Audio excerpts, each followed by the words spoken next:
Selam dostlar, bugün video evden başlıyor, birazcık home office tarzında video çekeceğim. Ev işletmesi veyahut da ne iş yapıyorsun sorusu soranlar varsa genel olarak onu anlatacağım. Bizim işimiz birazcık da home office'e düştü. Yani dışarıda videomuzu çekiyoruz. Ondan sonra harcamalarımızın fişlerini arka cebimize alıp vergisini ödüyoruz. Burası evin mutfağı.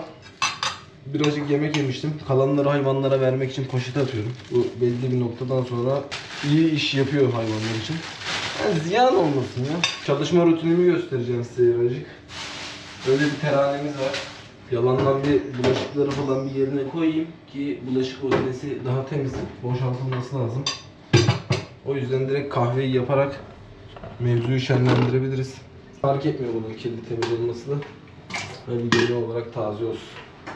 Birkaç gelişme var hayatımızda. Onu anlatmak isterim size kahveyi içerken. Bir araştırmalar yapmamız lazım ve indirim yapmamız lazım. Shopee üstünden. Bakalım neler olacak. Hatta kameranın log çekimini birazcık denemek istiyorum. Oğlum çok oldu lan bu su sanki. Dünyanın kahvesi çıkacakmış gibi. Çıksın içeriz. Bastım. Evet. Yani şimdi bu videoyu izlediğinize göre bana ne iş yapıyorsun demenin birazcık manası yok. Ben YouTuber'ım. Motosikletle ünlendim. Şimdi gündelik hayatımı da çekiyorum. Motor hakkında eğitim videoları da çekiyorum. Bazı şeyleri tamir etmeye çalıştığımda onlar hakkında da bir video çekiyorum. Genel olarak rock'koyum efendim. Rock'kuluk yapıyorum. Şimdi bugün yeni ürünlerimiz geldi. Özel tasarım buff'larda. En fazla sattığım ürün buff. Şimdi buff'lar için bir kampanya yapmam lazım Shopee üstünde. Hem de bu kampanyayı yaptıktan sonra size Shopee hakkında birkaç bilgilendirici bir şey anlatmak isterim. Shopee en başında hiçbir şekilde hiçbir yere Shopee şu mantıkla çalışıyor. Diyelim herhangi bir ürününüz var elinizde. Bir yedek parçacıdan 200 tane, 300 tane, 400 tane parça aldınız, tişört aldınız, çorap aldınız, kask aldınız, hiç fark etmez. Kredi kartı çekebilen bir opsiyon olarak sizin satış yapmanızı sağlayan bir sistem. Buraya girmeniz için herhangi bir şey yapmanıza gerek yok. Fakat işin sonunda ticaretinizi büyütürseniz vergi açısından problem olacaktır. O yüzden şahıs şirketi kurmanız lazım. Hani Shopee vergi kesmiyor veyahut da Shopee'ye vergi kesmek zorunda değilsin diye düşünenler varsa hayır abi. Senin muhasebeci bulup o muhasebecinin tüm işleri halletmesi lazım. Bu noktaya geldiğinde işler zaten muhasebeciniz her türlü bilgiyi verecektir size. Fakat en başında ufak tefek bir şeyler harçlık çıkartmak adına bir şeyler yapacaksanız bir problem olacağını sanmıyorum. Ama iş olarak düşünüyorsanız kesinlikle direkt olarak profesyonelce bir şahıs şirketi açın. Genç girişimcilikten de yararlanın. İşinizi öyle kafanızı rahat devam ettirin. Şimdi seçili ürünler üzerinde ben bir adet indirim yapmak istiyorum Shopee'de. Buraya yazdım. Umarım görüyorsunuzdur. Ben ne çektiğimi de bilmiyorum. Buraya girdim. 3 tane yeni modelim var. Bu üçünü aynı sepette alan arkadaşlara bir güzellik yapmak istiyorum.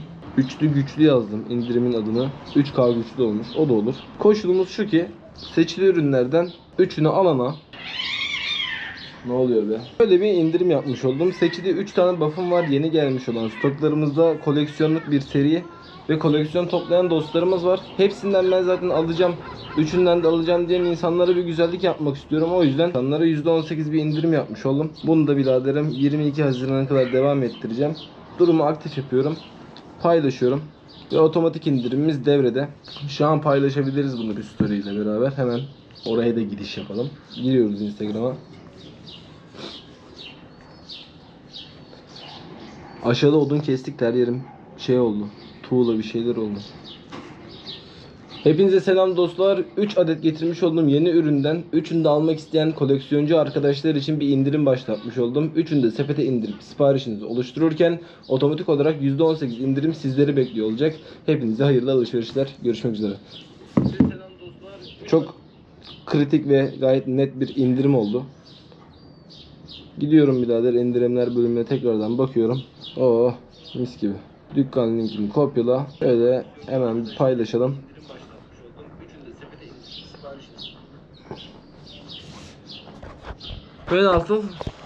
Velhasıl mevzumuz budur. Shopee'de kendi ürünlerimizi satıyoruz. Tasarımları komple bana ait, baskısı da neredeyse bana ait gibi bir şey. Çok yakından tanıdığım, artık çok içli dışlı olduğum bir firmayla çalışıyorum. İşlerini de çok iyi yapıyorlar. Ki ben de tasarımları çok iyi yapıyorum. Bildiğimiz bir sanat eseri üretiyoruz bence buff konusunda. Şimdi tek tek gidip bu ürünlerin kargosunu yapacağız. Evde yapıyorum bunları. Genellikle odama taşıdım çünkü bir dükkan içerisine girdiğimde bence zor çalışılıyor. Yani nasıl anlatayım size? Çok fazla siparişimiz olması lazım. Ben de direkt burayı home office yaptım. Home office usulü çalışması bana çok daha mantıklı geliyor. Neden derseniz şimdi zaten bir tasarım, kask boyaması için bir atölyemiz var. Evet, bunun içinde tutulabilirdi veyahut da bu işleri de orada yapabilirdim. Fakat benim her dakika buradan Bursa'ya gitmem falan, bazen tribe girdiğim günler oluyor ya da araçsız kaldığımız günler oluyor. En kolayı evden olacaktı. O yüzden bu buff mevzusunu burada bir tane masa yaptım. Bu masanın üstünde hallediyorum. Nitekim şimdi ürünlerimizi buraya sıralıyoruz. Buradan kodlarına bakıp buradan sipariş çıkartıyoruz. Aşağıya gönderiyoruz. Ondan sonra buradaki çöp poşetiyle bir paketleme işlemimiz oluyor ekstradan. Çünkü toplu bir şekilde gönderiyoruz bunu. Her şeyi kutuyla gönderirsek. Bunlar da yeni ürünlerimiz. Hem renk konusunda hem de tasarım konusunda çok güzeller. Bunlardan satın almak isterseniz kesinlikle almalısınız, yani isteyin. Şöyle köşeye bir yere link bırakırım. Veyahut da video açıklamasına koyarım. Bu kamerayı bir yere sabitleyip bu ürünlerimizin oraya dizilmesine başlayalım. Ama önce bir kahve içelim. Hadi gidelim.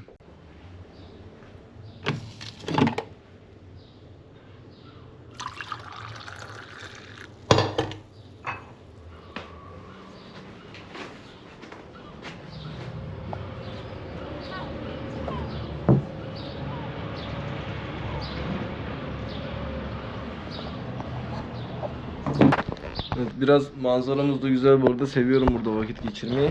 Şimdi dostlar, sen nasıl başladın? Neden bunu tercih ettin? Neden buff'lara baskı yapıyorsun, satıyorsun? Veyahut da tasarımları nereden yapıyorsun diye soracak olursanız, ki aklınıza bu tarz tasarım işleriyle direkt gelir bu soru. Efendim kuzum? Allah, harbi mi lan? Velhasıl dostlarım, ben doğduğumdan beri zaten sağa sola bir şeyler çiziyorum ve video çekiyorum. Asıl amacım YouTube'dan kendimi popüler etmekti. Onu başardım fakat işler tam anlamıyla istediğim gibi hiçbir zaman gitmemişti. Ben de hani dedim okul okuyayım. Elimi yaktım bu arada. Ben de bir adet okul okuyayım istedim. Bu okulu tercihimi yaparken önce arkeoloji okumak istedim. Sonra bunun manasız geldi bana. Bu beni caydırdılar o fikirden. Dedim ki ben yaratmayı, yaratıcı olmayı seviyorum. Düşünceyi somutlaştırmak aslında bana güzel gelen bir fikirdi. Ben de gittim grafik tasarım okudum İzmir'de. İyi bir okulda okumadım. Kavram okulunda okudum. Oradan da bir staja falan başladım orada bir fabrikada. Dedim ki babacığım, bu iş böyle yürümez. Ben fabrikada tasarım yapmadım. Bütün gün etiket kestim. Adamlar orada belki günde 1 milyon lira para kazanıyor. Biz orada sürünüyoruz. Bütün yükü çekiyoruz açıkçası. O yüzden kendi tasarladığım stickerları Shopier üzerinden kendi takipçilerime satmaya başladım. Ve bu takipçi kitlemin bana gelen ihtiyaçları bende buff üretme arzusuna yol açtı. Çünkü buff'a ihtiyacımız var. Neden? Buff'ı kışın üşümemek için takarsın. Yazın sümüğün akmasın diye takarsın. Motorunun götünü başını saklamak istiyorsundur, buff'ı takarsın. Buff bileğinde dursa terini silersin. Ve efendime söyleyeyim, bence güzel de bir aksesuar. Hem saç topluyorsun, hem belinde sallandırabiliyorsun. Kemer olarak bile kullanabiliyorsunuz buff'ları. O yüzden bu kadar kapsamlı, bu kadar çok fonksiyonlu bir şey benim üretmemem hataydı. Ben de kendi yaptığım özel tasarımları, buff'ları taşımaya başladım. O gün bugündür buff sektöründe varım agam. Ürünlerim de kalitelidir. Daha önceden almadıysanız bir girin bakın. Hani bu videoya özel de bir kupon kodu, satın alma kodu veririm açıklama kısmında. Bunu da Shopier'in son sayfasında, ödemenin orada bir indirim kuponu tarzında bir yer var. Oraya giriyorsunuz, alıyorsunuz. Size de tavsiyemdir. E-ticaret yapacaksanız bunu kullanabilirsiniz. Verginizi verin ama. Sonra başınız ağrır. Ben böyle girdim. Tasarımlarımı da Adobe Illustrator'dan yapıyorum. Bazen tabletten çiziyorum, iPad Pro'dan. Oradan çizip Adobe'a aktarıyorum. Renkleri düzenliyorum. CMYK olarak. Pantone renkler giriyorum. Ondan sonra satıyorum. Zaten aslında işin sırrı da benim kullandığım özel renk skalasında. O yüzden yarışmacı arkadaşlara başarılar dilerim. Umarım siz de içinizden güzel bir tasarım ruhuyla farklı ürünler çıkartırsınız diyerekten sizi çalışma ofisime aktarıyorum. Evet, asıl ofisimize, çalışma yerimize geldik. Şimdi bu malzemeleri önce bir buraya götüreceğiz. Stokları dizeceğiz. Ondan sonra gargolayacağız. Bakalım kim ne almış, nasıl almış, hediyelik mi hediyelik, alayını vereceğiz. Birkaç tane de GoPro malzemesi var. Bunları da göndereceğim. Ama bunu büyük ihtimal videoya koyamam. O medya modu gönderebilirim. Gerçi onu da 3 kişi almak istedi. Ama birazcık karışık, öyle hızlı bir ticaret dönüyor. Enteresan olmaya başladı benim işler ve ben bunu bayağıdır yapıyorum. bir senedir, 1,5 senedir falan. Ay. Yes sir. Çantamızı kenara alıyoruz. Burada da birkaç yüz tane bak var. Fakat bunlar bitmiş durumda. Dostlarım artık bu büyük kutuyla bir işimiz kalmamış ya. Kışlık ürünlerim var. Kutulardan da ne kadar kalmış? 2, 3, 4, 5, 6. Artık önümüzde kış bunları veririz. Bir tane de eskisi yeni 08 var. Bu kutuyu kenara atıyoruz. Şimdi ufak bir düzenleme sonra dış. Kargo şirketi olarak yurt içi kargoyla çalışıyorum. Tüm Shopier, tüm PTT dahil genel kargo şirketleriyle anlaşması var hepsiyle. Yurt içi kargo bir ürünü verdikten sonra diyelim bugün öğlen 12'de verdim. Ertesi gün 3'e 4'e kadar ürün karşı tarafa gitmiş oluyor. Kafanız rahat eder. Birazcık pahalı bir kargo ama işlerini güzel yapıyorlar diyebilirim. Şimdi burada birkaç düzenlemem gereken masa var. Burayı hızlıdan stok yapabileceğim, stokları hızlı paketleyip gönderebileceğim şekilde hazırlayacağım. Ki zaman kaybetmeyeyim. Aşağıdan al, yukarıya koy. Bu tarz şeyler bayağı bir vakit kaybı. Seri çalışmamız lazım. O yüzden şu stickerları falan birazcık kenara çekerek yer açıyorum kendime. Yakında da stickerların üretimini durduracağım. 8'li fetiş paketi yok ettim mesela. Onu daha farklı bir şekilde satmayı düşünüyorum. Yeni bir paket yapacağım açıkçası size. Şimdi buradan birazcık yeni ürünlerimizden getirelim. Size göstermediysem hemen onları da göstereyim bu arada. Bu Aqua Legacy modeli. Hemen göstereyim size. Bakalım abi. Şu üçgenleri göz altına gelsin diye tasarladım. Böyle garip bir görüntüsü var. Çift taraflı kullanabilirsiniz. İsterseniz böyle de kullanabilirsiniz. Saçlarınızı toplarsınız. İsterseniz de direkt böyle desensiz bir şekilde takarsınız. Bundan bu arada balaklava da oluyor. Bak göstereyim ben size. Gözünüzün üstünden böyle boşluk bırakın. Buradan çenenize kadar kesilmiş yerini alın. Aşağıya çekin. Tamam mı babam?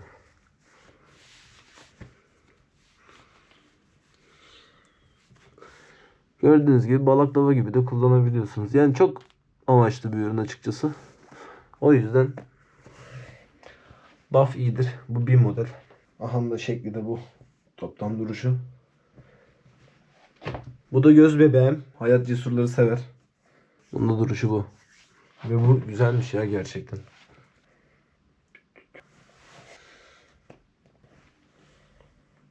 Beğendim. Gerçekten beğendim. Vaziyet bu.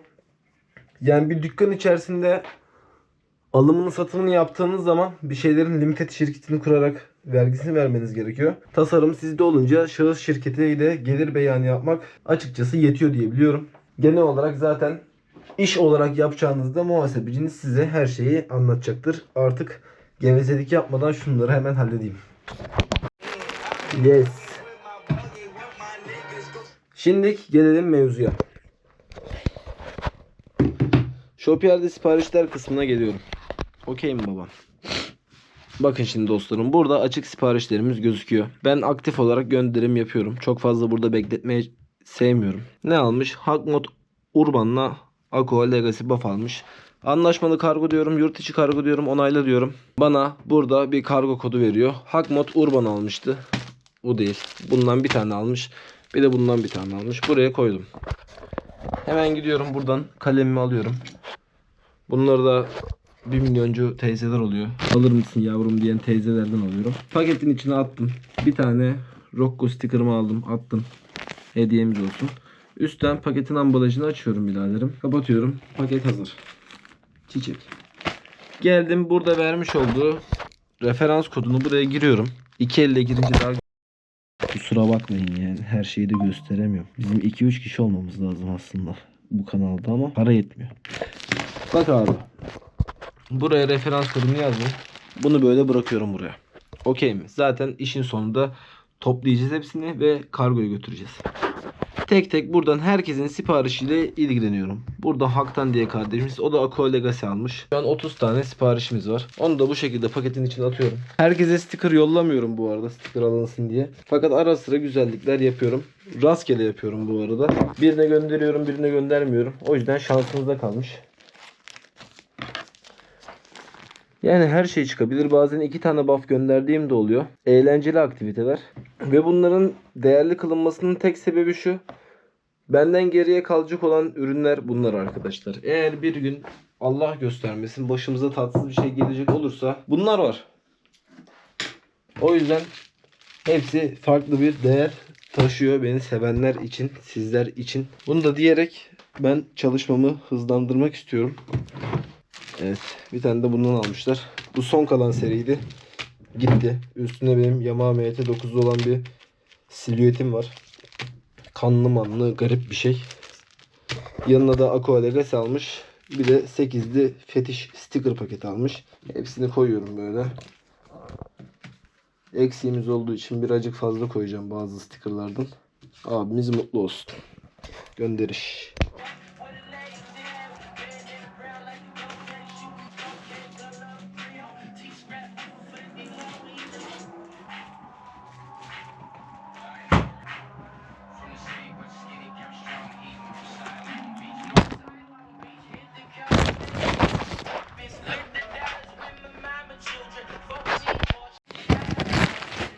Evet, şimdi vaziyetimiz budur. Ufak tefek yaptık kargolarımızı baba. Bunları, bu yaptığımız poşetleri böyle kıvrılmayacak bir sıra halinde, sticker var çünkü içerisinde. Poşetin tabanına diziyorum. İşin özünde buna birazcık dikkat etmek lazım. Çünkü kargoda zaten eşek gibi gidiyor. En azından biz sağlam ulaştıralım.